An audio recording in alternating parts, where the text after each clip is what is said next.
മഴ തോരും മുൻപേയുടെ ഇന്നത്തെ എപ്പിസോഡിലേക്ക് എല്ലാവർക്കും സ്വാഗതം.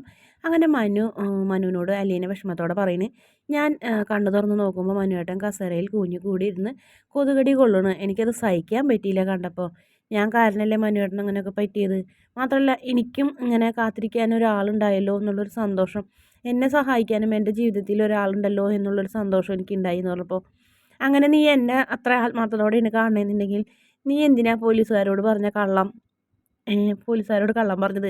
ആ കത്രിക സ്റ്റോറി ഞാൻ വിശ്വസിച്ചിട്ടില്ല. എത്രയെങ്കിലും സ്നേഹം ആത്മാർത്ഥത ഉണ്ടെങ്കിൽ എന്നോട് നുണ പറയില്ല എന്ന് നിനക്ക് ഉറപ്പുണ്ടെങ്കിൽ നീ എന്നോട് സംഭവിച്ച കാര്യങ്ങളെല്ലാം പറയണം. എന്താ ഉണ്ടായേ എന്ന് ചോദിക്കിന്. മനു കസേരയിട്ട് നേരെ എത്രയും കൂടെ നീർന്ന് ഇങ്ങനെ അലീനയുടെ അടുത്തിരിക്കുന്നു. അപ്പോൾ അലീന പറയുന്നു, ഞാൻ പറയുന്ന കാര്യം മറ്റാരും അറിയരുത് എന്ന് പറഞ്ഞപ്പോൾ, പറയേണ്ടാത്ത കാര്യങ്ങൾ എനിക്കറിയാം, പറയാണ്ടിരിക്കാൻ ആരോട് എന്തോട് പറയണം എന്നൊക്കെ എനിക്കറിയാം, എന്താ സംഭവിച്ചതെന്ന് പറയും. എന്നിട്ട് പിന്നെ കാര്യങ്ങളൊക്കെ പറയണ ഇങ്ങനെ രോഹിത് നേരത്തെ വന്നതും തുണി വാഷ് ചെയ്യാനെന്ന് പറഞ്ഞ് റൂമിലേക്ക് വരുത്തിയതും ലൈം ജ്യൂസ് ചോദിച്ചതും അത് കൊണ്ടുകൊടുത്തതും അതിന് പ്രത്യേകിച്ച് ഒരു അരുചി ഉണ്ടെന്ന് പറഞ്ഞ് എന്നെ കൊണ്ട് അത് കുടിപ്പിച്ചു. അതിൽ മയക്കുമരുന്നുണ്ടായിരുന്നു. അതിനുശേഷം ഞാൻ അവിടെ നിന്ന് തിരിച്ചു പോരാൻ പോയപ്പോഴാണ് ബാത്റൂമിൽ ഒളിച്ചിരിക്കുന്ന ഹരിശങ്കറിനെ കണ്ടത്. ഹരിശങ്കർ അതിൻ്റെ ഉള്ളിൽ വന്നത് ഞാൻ അറിഞ്ഞു പോലുമില്ല. പിന്നീട് സ്വന്തം മാനം രക്ഷിക്കാൻ വേണ്ടി ഇതല്ലാതെ വേറൊരു മാർഗവും ഉണ്ടായിരുന്നില്ല മനുവേട്ടാന്ന് പറഞ്ഞ് അലീന പൊട്ടിക്കരയനും. അപ്പോൾ സംഭവിച്ച കാര്യങ്ങളൊക്കെ കാണിക്കുന്നുണ്ട്. അപ്പോൾ അത് കണ്ടപ്പോൾ അങ്ങനെ നമ്മുടെ മനുവിൻ്റെ കണ്ണൊക്കെ നിറഞ്ഞ് കൈയൊക്കെ ഇങ്ങനെ വിറയ്ക്കിന്, കൈ ചുരുട്ടുണ്ട് ദേഷ്യം കൊണ്ടും. എന്നിട്ട് പറയുന്നുണ്ട്, ഞാൻ എന്ത് ചെയ്യാനാണ് എന്നും പറഞ്ഞ്. ഇതല്ലാതെ എൻ്റെ മാനം രക്ഷിക്കാൻ എനിക്ക് വേറൊരു വഴിയും കണ്ടില്ല. അവരെന്നെ റേപ്പ് ചെയ്യുമായിരുന്നില്ലെങ്കിൽ മയക്കുമരുന്ന് കുടിച്ചത് കൊണ്ട് തന്നെ ഞാൻ അബോധാവസ്ഥയിലും ആയിരുന്നു എന്ന് പറയും.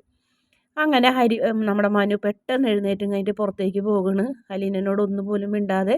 എന്നിട്ട് അവിടെ വരാന്തയിൽ ചെന്ന് കഴിഞ്ഞിട്ട് പൊട്ടിക്കരയുന്നു മനുവിന് വല്ലാത്ത വിഷമം. സ്വന്തം അനിയനും അമ്മായിയുടെ മോനും കൂടി ഇങ്ങനെയൊക്കെ ചെയ്തില്ലേ, അതും താൻ സ്നേഹിക്കുന്ന ഒരു പെൺകുട്ടിയോട് എന്നുള്ളൊരു ചിന്തയായിരുന്നു മനുവിന്. അങ്ങനെ മനു പൊട്ടിക്കരഞ്ഞ് പിന്നെ കുറച്ച് കഴിഞ്ഞപ്പോൾ മനു സ്വയം അങ്ങനെ സമാധാനിച്ച് ആശ്വാസമായപ്പോൾ അകത്തേക്ക് കയറി വന്നിട്ട് വീണ്ടും അലീനയുടെ അടുത്ത് വന്നിരുന്നു അലീനയുടെ കൈ പിടിച്ച് തൊഴുത് ഇങ്ങനെ മാപ്പ് പറയുന്ന പോലെയൊക്കെ എന്നോട് പറയും, നീ എന്തിനാ പോലീസുകാരോട് കള്ളം പറഞ്ഞതെന്ന്, നിനക്ക് സംഭവിച്ച കാര്യങ്ങളൊക്കെ പറയായിരുന്നില്ലേന്ന് ചോദിച്ചപ്പോൾ, ഇല്ല, ഞാൻ അങ്ങനെ പറഞ്ഞാൽ ശരിയാവോ, അവരുടെ രണ്ടുപേരുടെയും ഭാവി പോവില്ലേ, പോലീസ് കേസ്, കോടതി, ജയില്, പിന്നെ അടിയും കിട്ടും, അതിനേക്കാൾ ഉപരി ബാലേന്ദ്ര സാറിൻ്റെ അപമാനമാവില്ലേ, അദ്ദേഹത്തിന് പുറത്തിറങ്ങി നടക്കണ്ടേ, മേഡത്തിനും മറ്റുള്ളവരുടെ മുന്നിൽ നടക്കണ്ടേ, അപ്പം കുട്ടികൾക്ക് സ്കൂളിൽ പോകണ്ടേ, മനുവേട്ടനുണ്ടാവില്ലേ അപമാനം, എല്ലാം ഞാനിവിടെ കിടന്നുകൊണ്ട് ഓർത്തു, അതുകൊണ്ടാണ് ഞാനൊന്നും പറയാഞ്ഞത് എന്ന് പറയുന്നു. അപ്പം മനുവിന് എന്ത് പറയണമെന്നറിയില്ല അലീനോട്, അത്രയധികം സ്നേഹവും സന്തോഷമൊക്കെ തോന്നുന്നു. അങ്ങനെ അവർ വീണ്ടും അലീനയുടെ തലയിലൊക്കെ ഇങ്ങനെ തഴുകി സമാധാനിപ്പിച്ച് നിർത്തുന്നുണ്ട്.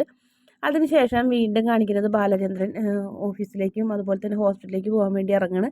അപ്പോൾ അവിടെ വരുന്ന വൈദ്യ വന്ന് ചോദിക്കുന്നുണ്ട്, ബാലേന്ദ്രൻ എവിടേക്കാണ് പോകണം, ഹോസ്പിറ്റലിലേക്കാണോ ചോദിക്കും. പിന്നെ പോകണ്ടേന്ന് ചോദിക്കും. ഇത്ര രാവിലെ തന്നെ നിങ്ങൾക്ക് അവിടെ പോയിട്ട് എന്താ കാര്യം എന്ന് ചോദിക്കും. അവിടെ മനുവില്ലേ, പിന്നെ എന്തിനാ പോകണേന്ന് ചോദിക്കും. ഞാൻ ചെന്നിട്ട് വേണം നേഴ്സുമാർക്ക് ശമ്പളം കൊടുക്കാമെന്ന് പറയും. അതല്ലെങ്കിലും കൊടുക്കേണ്ടി വരും ഈ മാസത്തെ ശമ്പളം, ഇപ്പം തന്നെ 1.5 ലക്ഷം ആയില്ലേന്ന് ചോദിക്കും. നിങ്ങൾക്ക് വേറെ പണിയില്ല, അവളെ വല്ല താലൂക്ക് ആശുപത്രിയിൽ കൊണ്ട് ആക്കിയാൽ പോരായിരുന്നു, അവിടെ ഉള്ളൊരു മനുഷ്യന്മാരല്ലേ എന്ന് പറയും. നീ പോയിട്ടുണ്ടോ താലൂക്ക് ഹോസ്പിറ്റലിൽ എന്ന് പറഞ്ഞപ്പോൾ, ഞാൻ എന്തിനു പോകണം, എനിക്ക് അതിൻ്റെ ആവശ്യമില്ല. അപ്പം നീ മനുഷ്യ സ്ത്രീയല്ലേ എന്ന് പറയും. നീ ഒരു കാര്യം ചെയ്യ്, ആ വർമ്മ സാറിനെ ഇങ്ങോട്ട് ഞാൻ കൊണ്ടുവരാം, അയാളുടെ കാരണത്ത് നോക്കി 2 അടി അടിച്ചിട്ട് ചോദിക്കും, എന്തിനാ അവിടെ കൊണ്ടാക്കിയത്, നിങ്ങൾക്ക് വല്ല ഗവൺമെൻറ് ആസ്പത്രിയിലാക്കിയാൽ പോരായിരുന്നു എന്നൊക്കെ ചോദിക്കും. അല്ലെങ്കിൽ ആ ഡോക്ടറുടെ പട്ടിക്ക് വല്ല വിഷം കൊടുക്ക്, അതാണല്ലോ ഇപ്പോൾ ഇതിന് എല്ലാത്തിനും കാരണം എന്നൊക്കെ പറഞ്ഞ് ദേഷ്യപ്പെടുന്നത്. പിന്നെ ചോദിക്കുന്നുണ്ട്, ഇവിടെ ആരും നീ ജോലിക്ക് പോകില്ലെന്ന് ചോദിക്കും. ഞാൻ എങ്ങനെ പോകും, ഞാൻ പോയി അമ്മനെ നോക്കാൻ ഇവിടെ ആളുണ്ടോ എന്ന് ചോദിക്കും. അത് ശരിയാണല്ലേ എന്നറിയും. അമ്മനെ നോക്കാൻ ആളില്ലെങ്കിൽ നീ ഇവിടെ നിൽക്കണം എന്നറിയും. അപ്പോൾ കൃഷ്ണമോൾ പറയും, മുത്തശ്ശനെ നോക്കാൻ ഞാൻ നിൽക്കാമെന്ന് പറയും. നാളെ ചേച്ചി നിൽക്കട്ടെ എന്നറിയും. എന്നെ കിട്ടില്ല അതിനൊന്നും, എനിക്ക് പഠിക്കാനുണ്ട്. ശരിയാ, ചേച്ചി ബെസ്റ്റ് സ്റ്റുഡൻ്റ് അല്ലേ, ചേച്ചിനെ പോലെ ഒരു മിടുക്കി ലോകത്തില്ല, അപ്പോൾ പിന്നെ ചേച്ചിക്ക് ലീവ് എടുക്കാൻ പറ്റില്ലല്ലോ എന്നറിയും. അപ്പോൾ ബാലേന്ദ്രൻ പറയും, നിങ്ങൾ പൊക്കോ, ഇവിടുത്തെ കാര്യങ്ങൾ ഞങ്ങൾ നോക്കിക്കോളാം എന്ന് പറഞ്ഞ് 2 പേരെയും പറഞ്ഞയക്കും. എന്നിട്ട് ഇങ്ങനെ അലീനനെ ഗവൺമെൻറ് ആസ്പത്രിക്ക് എടുത്താത്തതിൻ്റെ കാരണം പിന്നും പറയുന്നു, അവൾക്ക് 2 കെയർ ടേക്കർ ഉണ്ട്, ഒന്ന് ബാലചന്ദ്ര മേനോനും ഒന്ന് മനുശങ്കർ മേനോനും, മനസ്സിലായില്ലേന്ന് ചോദിക്കും. അപ്പോൾ ചോദിക്കുന്നുണ്ട്, ഇവിടെ ഇതിന് മുന്നേ ഒരുപാട് ജോലിക്കാരുണ്ടായിരുന്നു, അവർക്കൊന്നും നിങ്ങളിങ്ങനെ കെയർ ടേക്കറായിട്ട് നിന്നിട്ടില്ലല്ലോ. അങ്ങനെ ഓരോ ജോലിക്കാരെ പേര് വിളിച്ച് പറയണം. അപ്പോൾ ഇതിന് കാരണം ഉണ്ടടി, നിൻ്റെ അച്ഛനോട് ചെന്ന് ചോദിക്കണം, നിൻ്റെ അച്ഛനാണല്ലോ അവിടെ ഉണ്ടായിരുന്ന ആ പെൺകുട്ടീനെ ഇവിടെ കൊണ്ടാക്കിയത്, അതുമാത്രമല്ല നിൻ്റെ അമ്മനെ നോക്കാൻ നിർത്തിയത്, അതും ഹോം നേഴ്സായിട്ട്, അവളെ വീട്ടു വേലക്കാരിയാക്കിയത് നിൻ്റെ മഹിമ, അത് നീ കൂടുതലൊന്നും പറയാൻ നിൽക്കേണ്ടതെന്ന് പറയും. അച്ഛൻ അങ്ങനെ അങ്ങനെ അവളുടെ എല്ലാ കാര്യങ്ങളും നോക്കാൻ പറഞ്ഞില്ലല്ലോ, ഇതിപ്പോൾ എൻ്റെ അച്ഛൻ്റെ തലയിലായ മരിച്ചു പോയി, അച്ഛൻ ബോധമില്ലാണ്ട് പറഞ്ഞ് ഓരോന്ന് ചെയ്തതല്ലേ എന്ന് പറയും. നിൻ്റെ അച്ഛന് ഒരു ബോധമില്ലായ്മ ഉണ്ടായിരുന്നില്ല.